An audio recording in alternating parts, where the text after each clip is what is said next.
అలా వెన్నెముక నిటారుగా ఉంచి వేల మైళ్లు నడవడం వల్లే ఇంత విజ్ఞానం, ఇంత నాగరికత సాధ్యమయ్యాయి.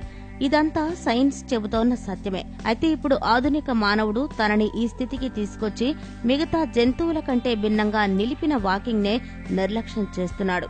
కింగ్ లా ఫీల్ అయి వాకింగ్ చేయకుండా రోగాలు, బద్ధకం కొని తెచ్చుకుంటున్నాడు. ఏ వ్యాయామం చేయని వారైనా చిన్న చిన్న పనులకి నడుస్తూ వెళితే బోలెడు లాభం అంటున్నారు డాక్టర్స్. ఇక రోజు 5 నిమిషాల మొదలు గంట వరకు ఎంతసేపు నడక కొనసాగించినా లాభాలే లాభాలు. అవేంటో చూసేద్దామా? ఎంత చిన్నపాటి వాకింగ్ కోసమైనా మీరు ఒక్కసారి అలా కాలు తీసి బయట పెడితే ఒంట్లో కెమికల్స్ రిలీజ్ అవుతాయి. వాటి వల్ల నడవడానికి శక్తి విడుదలవుతుంది.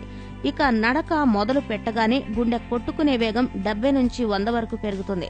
ఇది హార్ట్ 70 నుంచి 100 బీట్స్ పర్ మినిట్ అవ్వగానే శరీరంలోని కండరాలు వేడెక్కుతాయి. రక్త ప్రసరణ వేగం పుంజుకుంటుంది. నడుస్తుంటే మన కీళ్లలో ఒక విధమైన ద్రవం విడుదలవుతుంది. దానివల్ల మనం ఈజీగా నడవగలుగుతాం.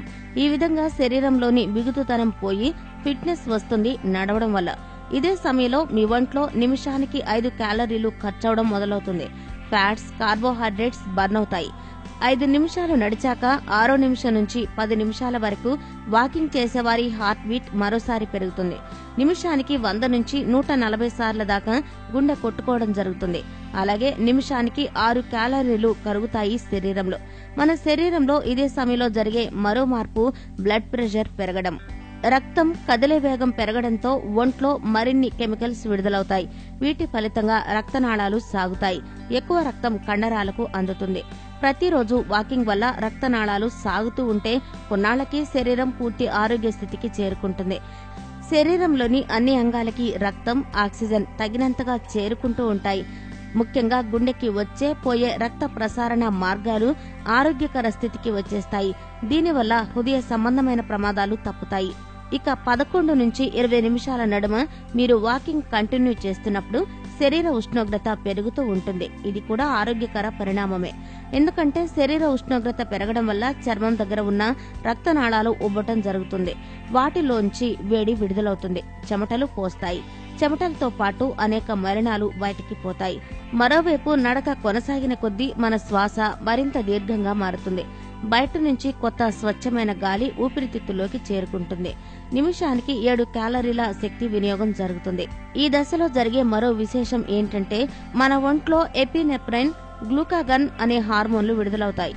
వీటిల్లో ఎపినెఫ్రైన్ ఉపయోగం ఏంటో వింటే ఆశ్చర్యపోతారు.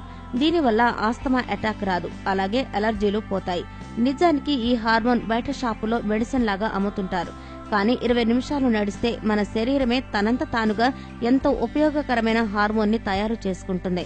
ఆస్తమా, అలర్జీలు పోతాయి. 20 తర్వాత 21 నుంచి 45 నిమిషాల వరకు వాకింగ్ చేయడం మరింత లాభదాయకంగా ఉంటుంది. ఈ సమయంలో శరీరం మరింత అధికంగా టెన్షన్ తగ్గించుకుంటుంది. ఏదో తెలియని ప్రశాంతత ఆవరిస్తుంది.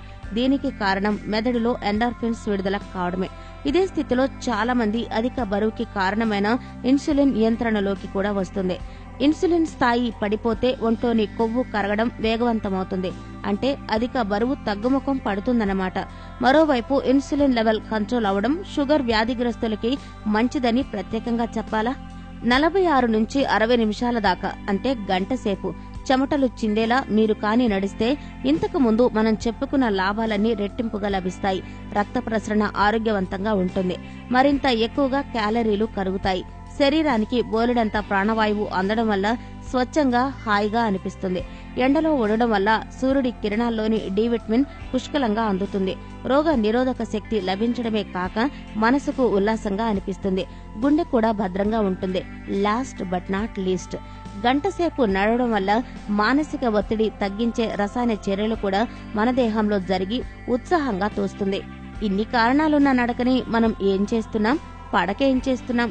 సైకిళ్లు, మోటార్లు, కార్లతో కాలు తీసి కారు పెట్టడానికే బద్దకిస్తున్నాం. కానీ నడవకపోతే జీవితం సాఫీగా నడవదు. అందుకే నడవండి. ఆరోగ్యకర జీవితం వైపు సాగిపోండి.